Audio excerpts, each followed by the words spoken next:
Hello, Lasagna Club. It's February. We are excited to talk about some new wines and also some places that we would be able to travel to. So let's start with right at the very top of the list, the Amalfi Coast, where I bet we all wish we could be right now, in the area of Campania, sort of on the western coast of Italy. So we are going to talk about Il Poggio Falanghino del Sannio. So probably your first exposure to the grape Falanghina, which is a mighty, mighty food pairing wine. So when you think about the Amalfi Coast, you think about that nice coastal town. In the like, if you look east, you'll see the central Apennine Mountains of Italy. You're in the foothills of Mount Taburno. So we're in the region of Sannio, which is a little bit sort of northeast of the Amalfi Coast, about a couple hours east of Naples, which is enough to change the altitude and the temperature dramatically. You still are drenched in tons of sunlight, but just that little bit more freshness. So the 31 degrees of Naples is mitigated down to about 22 degrees in Sannio.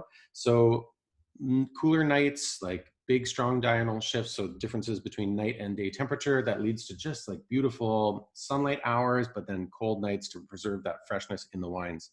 Falanghina, you're going to end up with some recognizable flavors, and then probably some flavors that are new to you as well. So I mean, once we get through the apples and the pears and the lemons, you start to end up with some more like salty kind of lemony flavors. You've got preserved lemon, and maybe you'll find some roasted pineapple and some mango or dehydrated mango.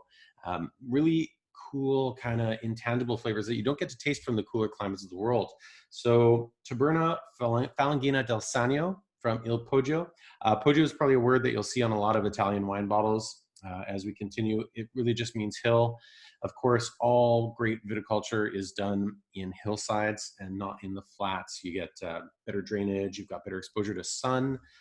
Flats are more for growing sort of arable crops like cereals and grains, and the vines are grown up on hillsides, which has actually contributed to the vine's ability to succeed in conjunction with humankind over the years, is because it didn't compete for growing space with crops that were used for feeding people.